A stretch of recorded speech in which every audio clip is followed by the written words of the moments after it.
बिस्मिल्लाहिर्रहमानिर्रहीम। अस्सलाम वालेकुम स्टूडेंट्स, हमने 4th चैप्टर स्टार्ट किया हुआ है वाटर का और उसका आज हमारा लास्ट लेक्चर है। यानी 4th लेक्चर का हमारा आज 3rd पार्ट है जो कि लास्ट टॉपिक होगा इस चैप्टर का। इसमें जो सबसे पहले हमने पढ़ा था that is characteristics of xerophytes and hydrophytes. Second topic हमने पढ़ा था field capacity and soil water holding capacity. आज हम लास्ट टॉपिक करेंगे that is effect of distribution on precipitation of plants. Precipitation actually है क्या? कोई भी वाटर की फॉर्म वो सॉलिड फॉर्म में, सॉलिड मींस वो आइस की फॉर्म में या हीलिंग की फॉर्म में जब इन्वायरमेंट से सॉइल तक आती है, सॉइल सरफेस तक आती है, यानी वो ऊपर से नीचे की तरफ आ रही है, तो उसको हम प्रेसिपिटेशन कह रहे हैं। प्रेसिपिटेशन किस तरह से पॉजिटिवली या नेगेटिवली प्लांट्स को स्टिमुलेट करती है, एक्चुअली वो हम यहाँ पे स्टडी करेंगे कि प्रेसिपिटेशन का प्लांट्स की ग्रोथ के ऊपर इफ़ेक्ट कितना होता है, ये किस तरह से इफ़ेक्ट करती है। एक्चुअली जो प्रेसिपिटेशन है इसका एक मेन पॉजिटिव इम्पैक्ट ये होता है कि ये इन्वायरमेंट को वार्म कर देती है। इन्वायरमेंट वार्म होगा तो फोटोसिंथेसिस एलिवेट हो जाएगी। एलिवेट मींस इंक्रीज़ हो जाएगी। फोटोसिंथेसिस के ऊपर जो वाटर इनटेक हो रहा है प्लांट्स के अंदर, फोटोसिंथेसिस में वाटर भी तो इसेंशियल एलिमेंट है ना, जो सबसे ज़्यादा रिक्वायर्ड होता है फोटोसिंथेसिस में, तो उसका जो स्ट्रेस है वेसल्स के ऊपर, जाइलम वेसल्स के ऊपर, वो ज़्यादा इंक्रीज़ हो जाएगा। इसके अलावा जो प्रेसिपिटेशन है, ये सेकंड पॉइंट, ये इंक्रीज़ करती है हमारे इकोसिस्टम के अंदर कार्बन अपटेक को, यानी जो हमारे इन्वायरमेंट के अंदर कार्बन डाइऑक्साइड प्रेजेंट है, प्लांट्स उसको मैक्सिमम अमाउंट में अपटेक करते हैं, उसको अपने अंदर एब्जॉर्ब करते रहते हैं। Third, moisture. कितनी भी टाइप का मॉइस्चर होता है सरफेस के ऊपर, अर्थ के ऊपर, वो सारा जो मॉइस्चर होता है, प्रेसिपिटेशन उसको एक बेसिक इनपुट प्रोवाइड करती है हाइड्रोलॉजी के ज़रिए। हाइड्रोलॉजी होती है एक्चुअली स्टडी ऑफ वाटर। ये जो पॉइंट्स हैं इनमें से आपको एक एमसीक्यूज़ लाजमी आएगा। ये तीनों पॉइंट्स एमसीक्यूज़ के लिहाज से बहुत इंपॉर्टेंट है। Next, examples of precipitation. Precipitation की डिफरेंट आप टाइप्स भी कह सकते हो, एग्जांपल्स भी कह सकते हो। टाइप इस तरह से कि रेनफॉल होती है, वो भी प्रेसिपिटेशन की एक फॉर्म है। हेलिंग होती है, ओले पड़ते हैं, वो भी प्रेसिपिटेशन की एक फॉर्म है। स्लीट है, स्लीट कहते हैं जब रेनफॉल हो रही हो और उसके साथ स्नोफॉल भी हो रही है, यानी बारिश के साथ ओले भी गिर रहे हो, तो उस सिचुएशन को स्लीट कहा जाता है। तो फोर्थ फॉर्म है स्नो। तो rain, hello, slit and snow, ये 4 टाइप्स या एग्जांपल्स हैं हमारे पास, या डिफरेंट फॉर्म्स हैं प्रेसिपिटेशन की। It is your short question. Next, condensation is when cool air turns water vapour back into liquid and makes clouds. Condensation actually होता क्या है कि जब वाटर प्रेसिपिटेट होता है, उसके वेपर्स बनते हैं, वो इन्वायरमेंट के अंदर चला जाता है।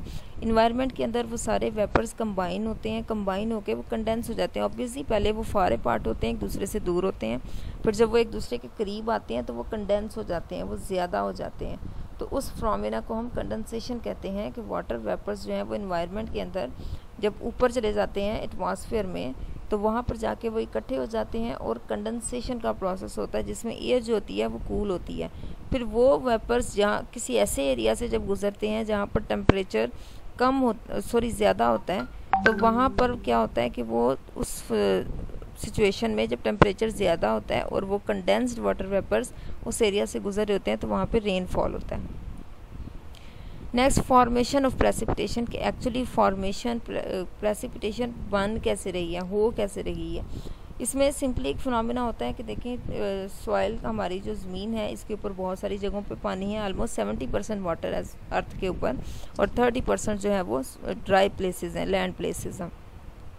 वाटर की सरफेस से सन की हीट की वजह से जो है वो वाटर जो है वो वेपर्स में कन्वर्ट होता है। वो वेपर्स ऊपर चले जाते हैं एटमॉस्फेयर के अंदर। एटमॉस्फेयर के ऊपर जब वो सारे वेपर्स जाते हैं तो वो सारे कंडेंस हो जाते हैं। जब वो कंडेंस होते हैं तो वो क्लाउड्स बना देते हैं। अब वो क्लाउड्स जब मूव करते हैं किसी ऐसे एरिया से जहाँ के टेम्परेचर बहुत ज़्यादा हाई है, तो वहाँ पर रेनफॉल होती है। अगर ये क्लाउड्स ऐसे एरिया से मूव करते हैं जहाँ पर टेम्परेचर बहुत लो है, यानी माइनस में है, तो वहाँ पर स्नोफॉल होती है। इस तरह से रेन और स्नो फॉर्मेशन होती है।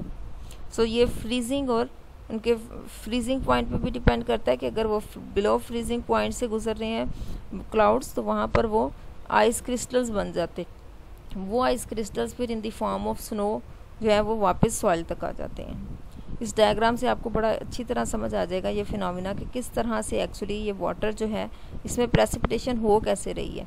इसको हम सिंपली प्रेसिपिटेशन साइकिल या वाटर साइकिल भी कहते हैं। देखिए ये सारा जो ब्लू एरिया है नीचे, ये वाटर को शो किया हुआ है। सनलाइट जो सन जो है इसकी हीट की वजह से वाटर की जो अपर सरफेस है वहाँ पर जो वाटर प्रेजेंट होता है वो कन्वर्ट होता जाता है कंटिन्यूसली वेपर्स के अंदर। ये वेपर्स जब ऊपर इन्वायरमेंट के अंदर जाते हैं तो ऑब्वियसली ये एक दूसरे से बहुत दूर दूर होते हैं। ये सारे वेपर्स इकट्ठे होते हैं, जिस फिनोमिना को कहते हैं कंडेंसेशन। जब कंडेंसेशन का फिनोमिना होता है, सारे वेपर्स इकट्ठे हो जाते हैं तो वहाँ पर क्लाउड्स बन जाते हैं। जब ये क्लाउड्स बनते हैं, अब ये क्लाउड्स अगर ऐसे एरिया से गुजरे हैं जहाँ पर ट्रीज़ बहुत ज़्यादा हैं, जहाँ पर टेम्परेचर जो है वो टेम्परेचर बहुत ज़्यादा है, वहाँ पर यही प्रेसिपिटेशन वापस, ये पानी वापस आ जाएगा इन दी फॉर्म ऑफ रेन। ये रेनफॉल जब होगी, ये रेन वाटर जो है वो नीचे आएगा, ये दोबारा सॉइल एब्जॉर्ब कर लेगी। सॉइल एब्जॉर्ब करेगी तो सॉइल इसको एब्जॉर्ब करके अपनी इनर सरफेस में भेज देगी और यही वाटर दोबारा से सॉइल वाटर या वाटर टेबल का हिस्सा बन जाएगा।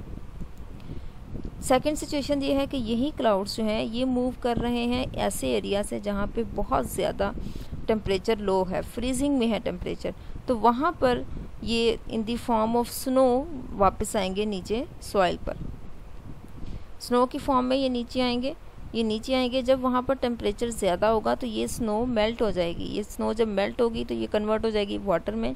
ये वाटर रन ऑफ होके रिवर्स और स्ट्रीम्स के अंदर ऐड हो जाएगा। तो इन दिस वे अगर आप इसको बगौर देखें तो ये जितना भी वाटर प्रेसिपिटेट होके ऊपर इन्वायरमेंट के अंदर जा रहा है, एटमॉस्फेयर में जा रहा है, ये सारा in the form of rain और in the form of snow वापस सॉइल के अंदर आ रहा है।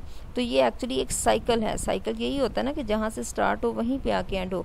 तो स्टार्ट हो रहा है रिवर से, स्ट्रीम से, केनाल से, लेक से, ये एवेपोरेशन हुई, कंडेंसेशन हुई, कंडेंसेशन से क्लाउड्स बने। क्लाउड्स या तो रेनफॉल होगी या फिर स्नोफॉल होगी। दोनों सूरतों में वो वापस आ जाएंगे सॉइल के अंदर, वो वाटर एब्जॉर्ब होगा और वो हिस्सा बन जाएगा हमारे ग्राउंड वाटर का या वाटर टेबल का। नेक्स्ट है फैक्टर्स अफेक्ट प्लांट डिस्ट्रीब्यूशन के। कौन कौन से फैक्टर्स हैं जो हैं वो प्लांट्स की डिस्ट्रीब्यूशन को इफेक्ट करते हैं? That is temperature, water, light, soil, salinity and mineral nutrients. This is also your short question. अच्छा, इस डायग्राम को ज़रा दोबारा देखें। इससे ये है कि ये जो हमारा जब बहुत ज़्यादा टेम्परेचर बहुत ज़्यादा होता है और उसमें रेनफॉल होती है, तो इसमें एक्चुअली ये भी बताया गया है कि रेनफॉल किस तरह से होती है, स्नोफॉल किस तरह से होती है और हमारे इन्वायरमेंट का टेम्परेचर मेंटेन किस तरह से होता है। जितने ज़्यादा ट्रीज़ होंगे, जितनी ज़्यादा प्लांट, देखें यहाँ पे ट्रीज़ इतने शो नहीं किए हुए, यहाँ पे मैक्सिमम ट्रीज़ शो किए हुए हैं रेन के अंदर। तो जितने ज़्यादा दरख्त होंगे उतनी ही रेनफॉल ज़्यादा होगी। रेनफॉल ज़्यादा होगी तो हमारा जो अर्थ का टेम्परेचर है जो कि डे बाय डे इंक्रीज़ हो रहा है, वो उसका इंक्रीज़ कम हो जाएगा, वो टेम्परेचर मॉडरेट हो जाएगा, नॉर्मल हो जाएगा। तो एक्चुअली जो ट्रीज़ हैं वो रेनफॉल का भी सबब बनते हैं और वो इन्वायरमेंट के, हमारे माहौल के टेम्परेचर को कंट्रोल भी करते हैं। तो ये साइकिल भी आपको शॉर्ट क्वेश्चन में अगर आ जाए तो उसमें इस तरह से होगा कि यहाँ पे ब्लॉक्स बने हुए होंगे और आपने इन ब्लॉक्स के अंदर सिर्फ लिखना, यानी कुछ चीज़ें लिखी होंगी। एवेपोरेशन अगर लिख दी है तो यहाँ पे कंडेंसेशन मिसिंग होगी, यहाँ पे एक ब्लॉक बना हुआ होगा। आगे क्लाउड्स